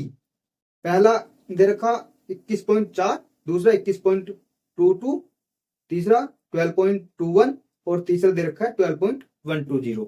ठीक है, तो ऑप्शन बी जो है आपका सही हो जाएगा। ठीक है, चलते हैं अपने नेक्स्ट क्वेश्चन की ओर। और ये 42वां क्वेश्चन था। ठीक है, अब ये 43वां आ गया। वह बड़ी से बड़ी संख्या ज्ञात कीजिए जिससे 47, 53 और 65 जो है भाग देने पर, इन तीनों को भाग देने पर कितना शेष बचे, 5 शेष बचे। तो आपको क्या करना है, जो शेष बच रहा है ना उसको ही पहले घटा दीजिए। तो 5, इसमें से 5 घटा देंगे, इसमें से 5 घटा देंगे। ठीक है, अगर माना ये बोलता है कि 46 में 5 शेष बच रहा है और 53 को भाग देने पे 4 शेष बच रहा है, तो फिर 4 घटाते, इसमें से 5 घटाते, ऐसे मतलब जितना शेष बच रहा है जिसमें से इतने जो है घटा देंगे। अब सब में 5-5 शेष बच रहा है तो सब में से 5-5 घटा देंगे, तो कितना बचेगा 42 बचेगा। इसका कितना बचेगा, इसका बचेगा 48 और इसका बचेगा 60। अब क्या करेंगे, इसमें से हम HCF निकाल देंगे इसका। ठीक है, ये जो हमारा आया इसका HCF निकाल देंगे। HCF कहते हैं मैं से, और इंग्लिश में HCF।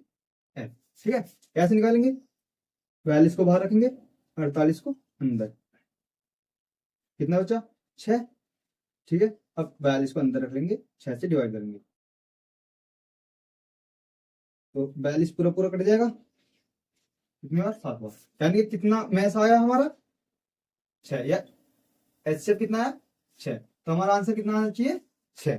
तो कौन सा ऑप्शन सही हो जाएगा, सी ऑप्शन जो है आपका सही हो जाएगा। अगर आपको HCF निकालना नहीं आता है, मैथ निकालना नहीं आता है, तो आप कमेंट करके बता सकते हैं, मैं आपको अलग से जो है वीडियो बना करके अपलोड कर दूंगा। ठीक है, नेक्स्ट क्वेश्चन है हमारा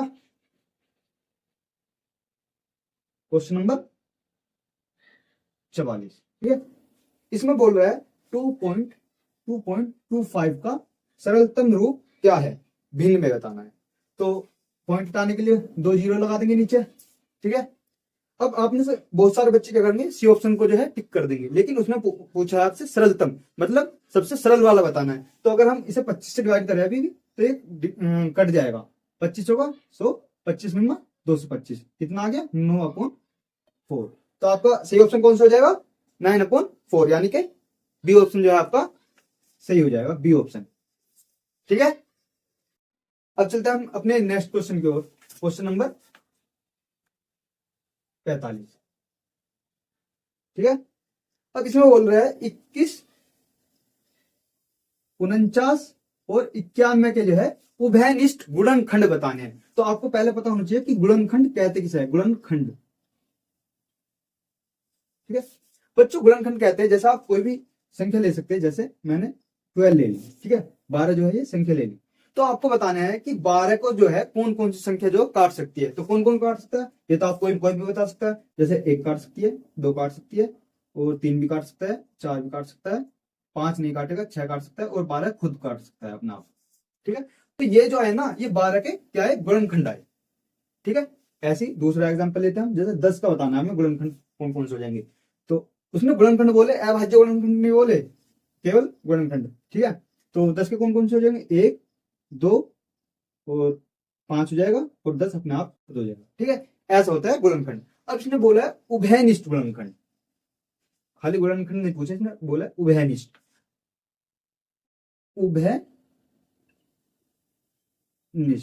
उभयनिष्ठ का मतलब है जो तीनों में जो है सेम हो। जैसे 21 पे गुणनखंड लिखते हैं हम, 1, 7, सॉरी 3 आ जाएगा, 3, 7 और 21 अपने आप। ठीक है, 49 के कौन कौन से आ जाएंगे, 1, 7 और 49 अपने आप खुद। 91 कौन कौन से आ जाएंगे, 1, 7, 13 और 91 अपने आप खुद। ठीक है, तो उभयनिष्ठ मतलब जो तीनों में कॉमन हो। तीनों में कॉमन 1 है, एक तो ये हो जाएगा, और तीनों में कॉमन 1, 7 है ये। ठीक है, तो यानी कि टोटल कितना आ गए, 1 और 2, यानी कि 1, 7। ठीक है, टोटल कितना आ गए, 2 जो है उभयनिष्ठ गुणनखंड आ गए। तो आपका ऑप्शन कौन सा सही हो जाएगा, आपका ऑप्शन हो जाएगा बी। बी जो है आपका सही ऑप्शन हो जाएगा। ठीक है बच्चों, एक बार मैं जो है वीडियो चेक कर लेता हूँ चल रही है, क्योंकि कई बार जो है मेरी वीडियो जो है बंद हो गई थी। 46वां क्वेश्चन है, इसमें बोल रहा है 1:15 से 5:15 तक दीवार घड़ी में मिनट की सुई घंटे की सुई के ऊपर कितने बार गुजरेगी। ये हम सबसे पहले क्या करते हैं, एक घंटा बना लेते हैं। ठीक है, 12, 3, 6, 9, 1, 1, 2, 4, 5, 7, 8, 10 और ये 11 हो जाएगा। ठीक है, ठीक है। अब जैसे बच्चों यहाँ ये मैं 1:15 बजा देता हूँ, 1:15, ये होगी हमारी घंटे की सुई, घंटे की सुई, और ये होगी मिनट की सुई।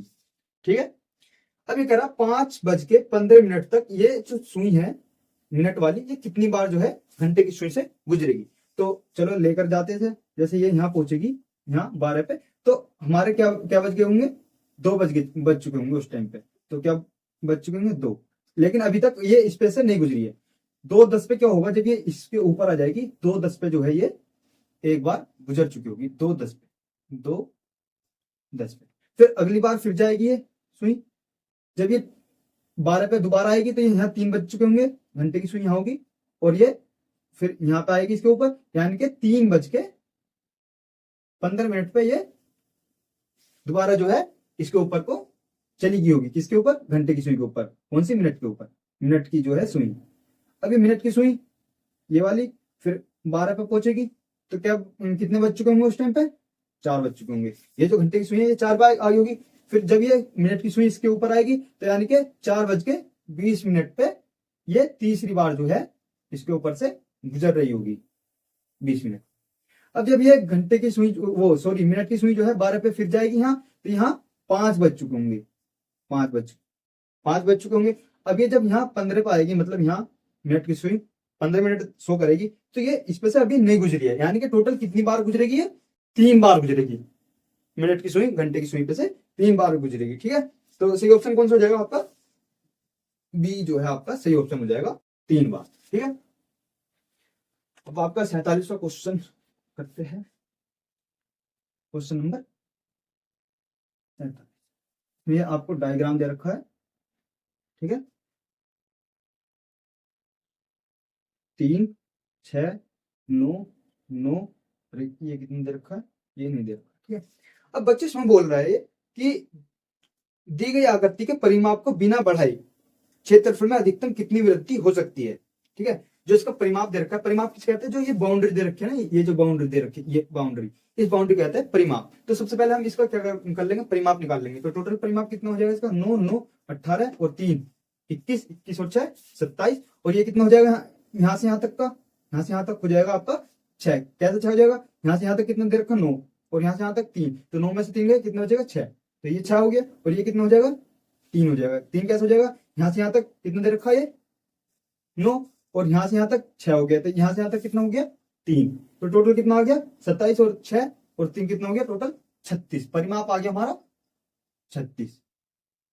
इसका क्षेत्रफल कितना आ जाएगा, अगर इसको लाइन को ऐसे ड्रॉ करो तो 6, और ये भी कितना हो जाएगा हमारा 6। 6 कैसे, देखो यहाँ से यहाँ तक का ये कितना 3, ये 3 है ना यहाँ से, तो ये कितना हो जाएगा 6, और यहाँ से यहाँ तक भी जो है ये कितना हो जाएगा, यहाँ से यहाँ तक 6 हो जाएगा। ठीक है, तो 6 और 6 मतलब 6 36 हो जाएगा क्षेत्रफल यहाँ से यहाँ तक का, इस वाले एरिया का, ये वाला जो एरिया है ये। ठीक है, अब इसका निकालेंगे, इसकी ये वाली साइड कितनी है 3, और ये वाली साइड कितनी है दूसरी 9, तो 9 या 27। टोटल क्षेत्रफल कितना आ गया, टोटल क्षेत्रफल आ गया आपका 63। अब ये कह रहा कि इस परिमाप से, ये जो आपका 36 परिमाप आया था, परिमाप को सेम रखना है और इससे कोई दूसरी जो है आकृति बनानी है और उसका क्षेत्रफल देखना कि इससे कितना ज्यादा आता है। तो सबसे ज्यादा क्षेत्रफल किसका आता है, हमें पता, अगर परिमाप सेम रखेंगे तो सबसे ज्यादा क्षेत्रफल किसका आता है, वर्ग का आता है। तो इसका जो हम वर्ग बना लेंगे, वर्ग बनेंगे, सारी भुजाएं कितनी कितनी की हो जाएंगी, 9 9 की, 9 चौक 36। परिमाप हमारा सेम है 36, क्षेत्रफल कितना हो जाएगा 81। 81 में और 63 में कितने का अंतर है, यानी कि 81 जो आया है ये क्षेत्रफल बढ़ करके तो आया है, ये कितने की वृद्धि हुई, यानी कि 18 की वृद्धि हुई। 18 वर्ग सेमी की, सेमी क्यों आया, क्योंकि सेंटीमीटर में दे रखी थी ये सारी। ठीक है, तो 18 वर्ग सेंटीमीटर की जो है हमारी वृद्धि हुई। ठीक है, तो कौन सा ऑप्शन हो जाएगा हमारा, डी ऑप्शन जो है हमारा सही हो जाएगा। ठीक है, अब चलते हैं हम अपने नेक्स्ट क्वेश्चन की ओर। उससे पहले मैं करूंगा अपना कैमरा चेक कि वीडियो तो नहीं पोज हुई है, चल रही है। ठीक है, तो 48 क्वेश्चन करते हैं, 16 क्वेश्चन नंबर 48। ठीक है, दो संख्याओं का योग कितना है, दो संख्याओं का योग है 197 और उनका अंतर आपसे बताया है 25। अब बच्चों संख्या में दी नहीं है तो संख्या कुछ भी मान लेंगे, जैसे पहली संख्या हमने मान ली, एक x ले ली और एक y ले ली, तो जब हम x y को जोड़ते हैं तो कितना आता है हमारा 197, और जब हम इनका माइनस करते हैं, मतलब इनका अंतर देखते हैं, x में से y को घटाते हैं तो कितना आता है 25। यानी कि हमने बड़ी संख्या किसको मानी, बड़ी संख्या मानी हमने x को। कैसे, जब बड़ी संख्या में से छोटी संख्या घटाएंगे तभी तो 25 आया। ठीक है, तो बड़ी संख्या x और छोटी y। ठीक है, सोल्व करेंगे, दोनों इक्वेशन को ऐड कर देंगे, जोड़ देंगे। ठीक है, जोड़ेंगे तो कितना आ जाएगा, ये हमारा जाएगा 222, y से में से y गया 0 और दोनों जो है ये ऐड हो जाएंगे, ये हो गया 2x। ठीक है भाई, जब हम प्लस y को माइनस y को जोड़ेंगे तो 0 बचेगा ना। ठीक है, और ये 2x हो गया, x बराबर कितना आ गया हमारा, x बराबर आ गया 111, 2 से डिवाइड होकर। ठीक है, ये वाला जो 2 है इससे डिवाइड करते हैं हमने इसे। ठीक है, तो 211। ठीक है, x बराबर, लेकिन ये कौन सी संख्या है हमारी, बड़ी, और उसने पूछी कौन सी है, छोटी। यानी कि अगर मैं बड़ी संख्या में से, अब ये जो है ना, जो 111 आया है, ये कोई सी भी इक्वेशन में पुट कर दो और y की वैल्यू निकाल लो। तो 111 में से y घटाएंगे तो कितना आना चाहिए हमारा, 25 आना चाहिए। ठीक है, तो 25 इधर भेजेंगे तो कितना आ जाएगा, ये 111 माइनस 25 इक्वल टू y। ठीक है, तो कितना आ जाएगा, ये आ जाएगा हमारा y बराबर 86। ठीक है, y बराबर 86। आपको कौन सा ऑप्शन सही हो जाएगा, आपका ऑप्शन हो जाएगा ए। ठीक है, क्वेश्चन जो है आपको स्क्रीन पे दिख रहे होंगे। ठीक है, मैं क्वेश्चन इसलिए नहीं लिख रहा क्योंकि बहुत टाइम हो जाएगा, अगर मैं क्वेश्चन लिखने लग गया वीडियो ज्यादा लंबी बन जाएगी। ठीक है, तो 86 यानी कि ऑप्शन ए जो है आपका सही हो जाएगा। ठीक है बच्चे, चलते हैं हम अपने नेक्स्ट क्वेश्चन की तरफ। बच्चे, इसमें बोला है दो विषम संख्याओं का योग से प्राप्त संख्या होगा। अब विषम किसे कहते हैं, विषम संख्या, आपने कभी कंचे खेले हो, कंचे मार्बल्स आते हैं, कंचे जो ऐसे गोल गोल होते हैं, वो खेले होंगे आपने। गाँव में आप अगर गाँव के होंगे तो आप उन्हें बोलते होंगे, जैसे खेलते थे ना तो कन्नी जोड़ा या चना जोड़, ठीक है। तो उसमें चना जो होता है ना, चना, उसी को विषम बोलते हैं, या अगर कन्नी जोड़ बोलते होंगे तो कन्नी, ठीक है। यानी कि जैसे 1, 3, 5, 7, 9, 11, ये सब क्या है, विषम संख्या है। और सम संख्या किसे कहते हैं, सम संख्याएं बोलते हैं, जैसे 2, 4, 6, 8, 10, 100, ठीक है। ये सब क्या है, आपकी सम और विषम संख्या है। भाज्य संख्या किसे कहते हैं, भाज्य कहते हैं जो अपने आप से और एक से भी कट जाए और किसी और से भी कट जाए। जैसे आपका 6 ले लेता हूं मैं, 6, तो 6 अपने आप से भी कट जाएगा, 6 से, और 1 से भी कट जाएगा, और तीसरा किससे कट जाएगा, 2 से कट जाएगा। तो ये क्या है, भाज्य संख्या। और अभाज्य संख्या कहते हैं हम अभाज्य, जो किसी से ना कटे, अपने और एक से अलग किसी से ना कटे। जैसे 7 ले लेते हैं, 7 को बस 7 काट सकता है या 1 काट सकता है, ठीक है। तो उसे बोलते हैं अभाज्य संख्या, ठीक है, जो सिर्फ और सिर्फ अपने आप से कटे या 1 से कटे, ठीक है। अब मैं आपसे बोलूं बच्चों, सबसे छोटी अभाज्य संख्या कौन सी होती है, सबसे छोटी, तो सबसे छोटी अभाज्य संख्या होती है, सबसे छोटी अभाज्य संख्या सबसे छोटी होती है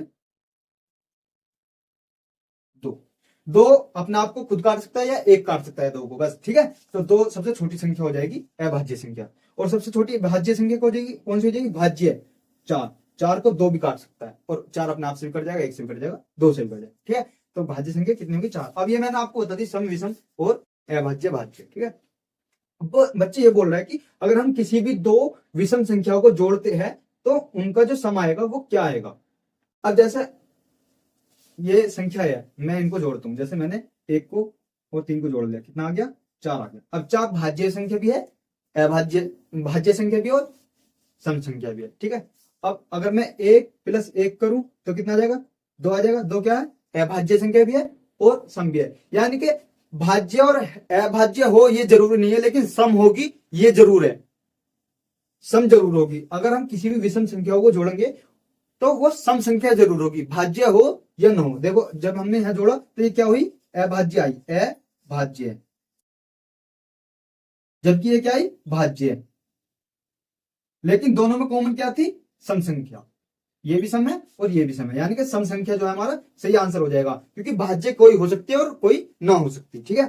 तो यानी कौन सा ऑप्शन आपका सही हो जाएगा, ऑप्शन डी आपका जो है सही हो जाएगा, ठीक है। सम संख्या एक सम संख्या होगी, ठीक है। तो चलते हैं हम अपने नेक्स्ट क्वेश्चन की ओर, ठीक है। क्वेश्चन नंबर, सॉरी ये 49 तो कर दिया ना मैंने, हाँ 49 कर दिया, ये 50 आ गया, ठीक है, 50।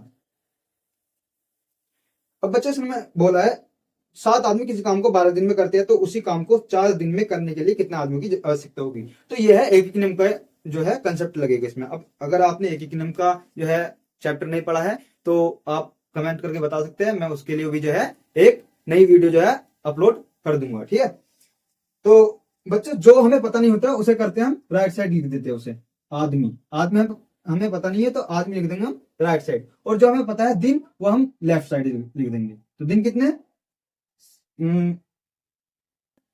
12 दिन में कितने आदमी की जरूरत है, 7 आदमियों की। तो ये बोल रहा है अगर 4 दिन में खत्म करना चाहे तो कितने आदमियों की आवश्यकता होगी। तो 7 ऐसे तोड़ लेंगे और ये 12 मल्टीप्लाई में 4 डिवाइड में 4 × 12 7 21 जो है आपका आदमी होने चाहिए, 21 आदमी जो है आपके होने चाहिए, ताकि 4 दिन में जो है आपका पूरा काम जो है खत्म हो जाए, ठीक है। तो कौन सा ऑप्शन आपका सही हो जाएगा, सी ऑप्शन जो है आपका सही हो जाएगा, ठीक है। ऑप्शन सी जो है आपका सही हो जाएगा, ठीक है। तो बढ़ते अपने नेक्स्ट क्वेश्चन।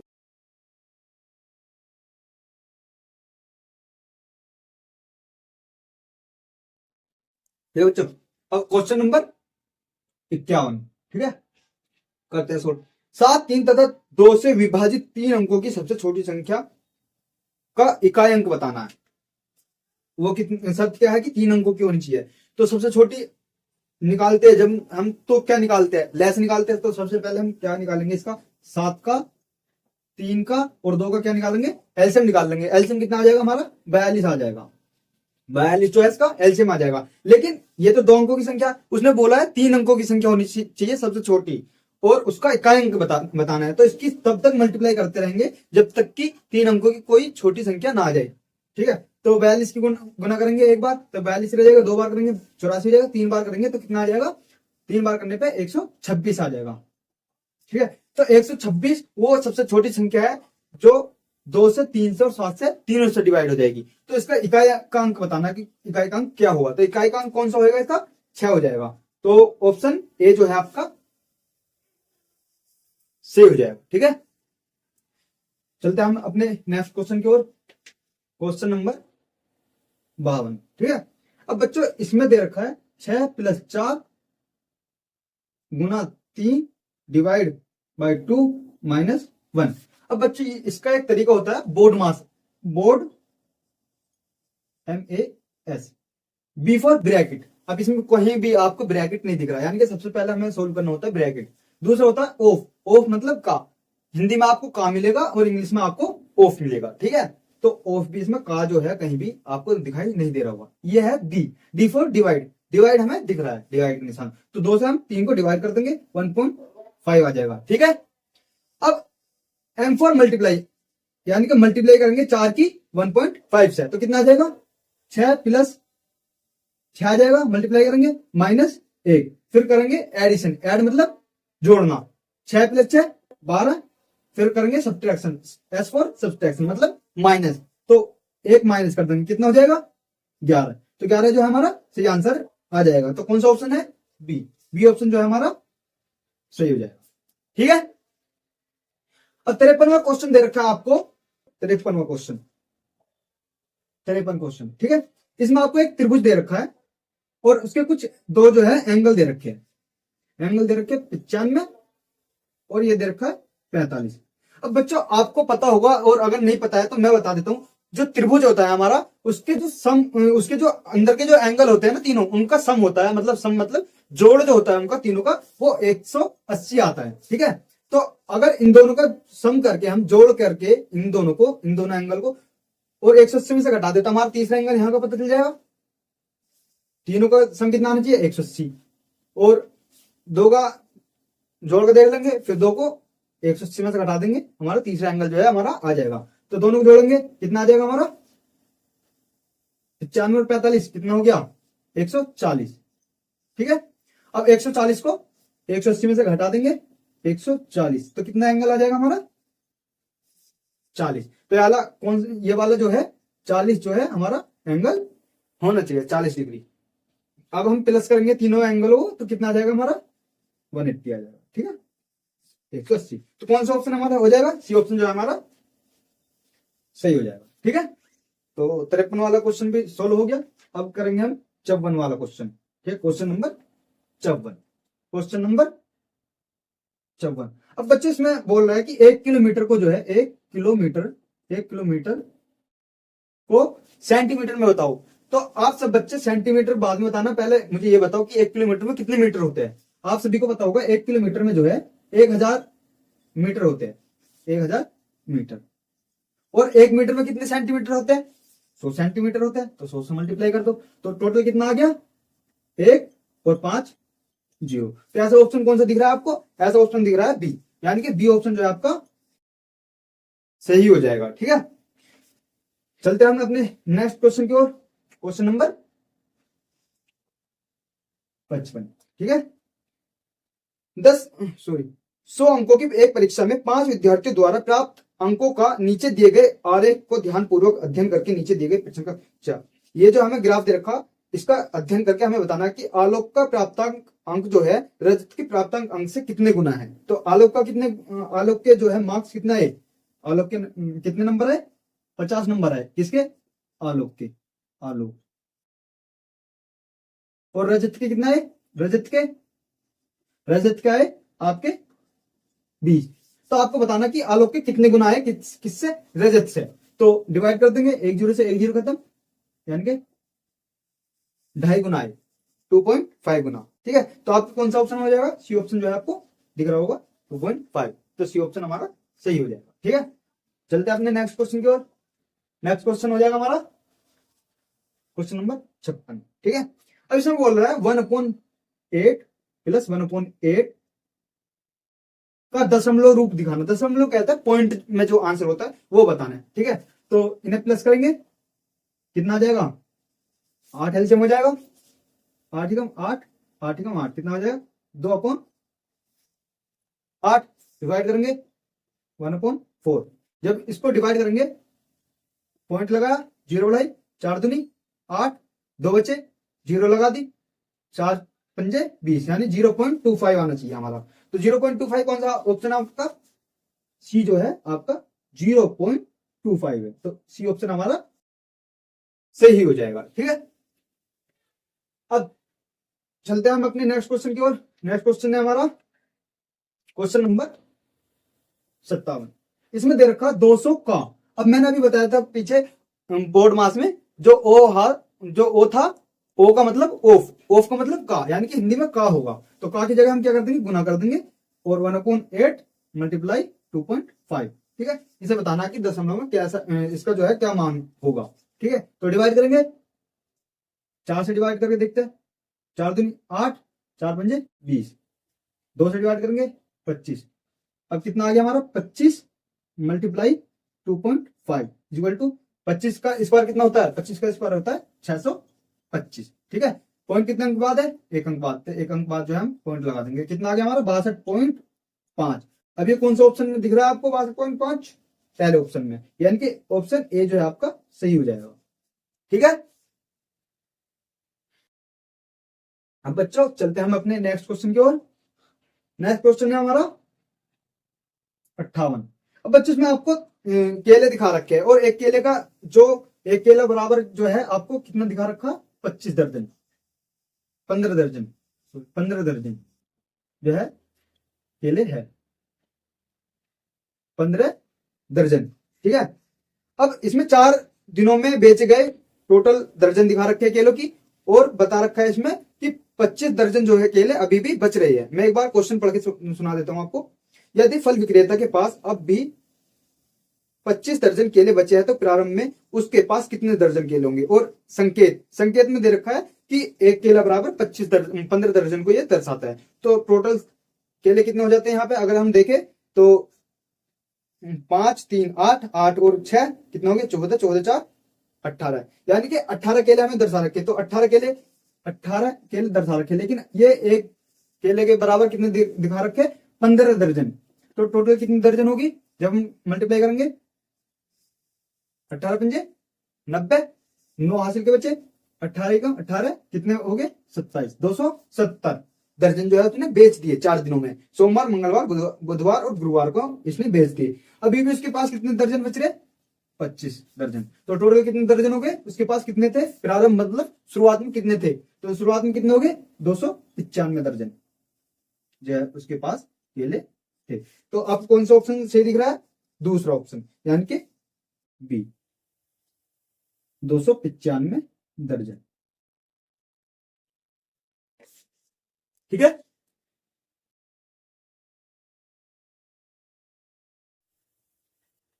नेक्स्ट क्वेश्चन हमारा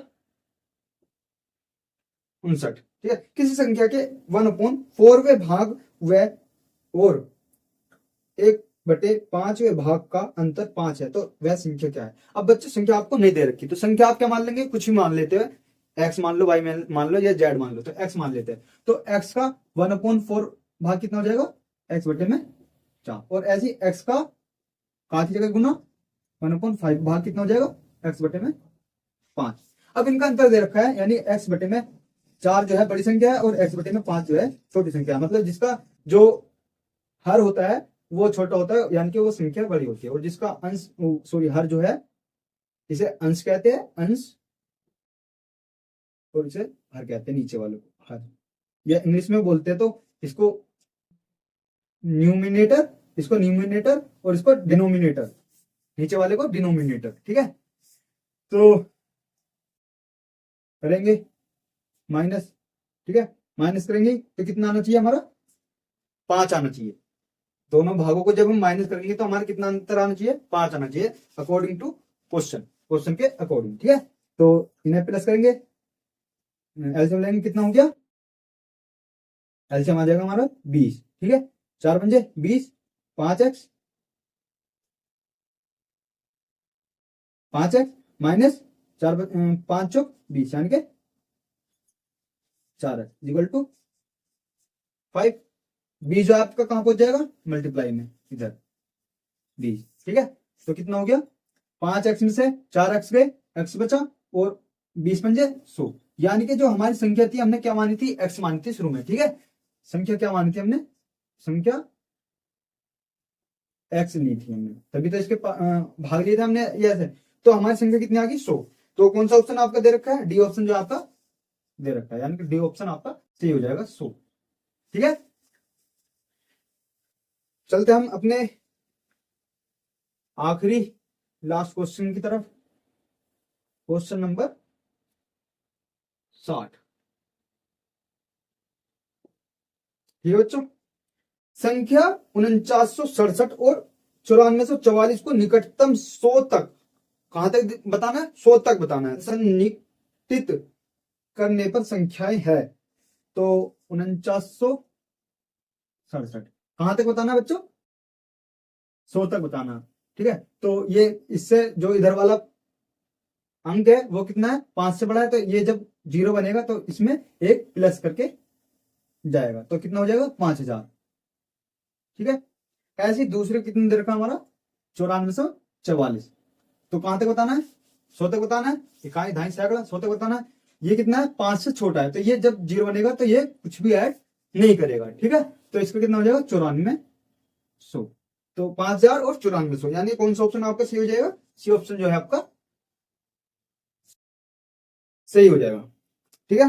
तो बच्चों ये था मैथ का पूरा पोर्शन, मैंने इसे बोर्ड पे समझाया आपको ताकि आपको अच्छे से समझा सकूं, ठीक है। उस पे जो है मैं पेज पे अच्छे से नहीं समझा सकता था, इसलिए मैं बोर्ड पर लेकर आया हूं ये, ठीक है। तो अगर वीडियो अच्छी लगी हो तो चैनल को सब्सक्राइब करना और लाइक करना, कमेंट करना, और अपना अपने नाम जो है कमेंट में बताना, और ये भी बताना कि आपके किसके कितने नंबर है, ठीक है।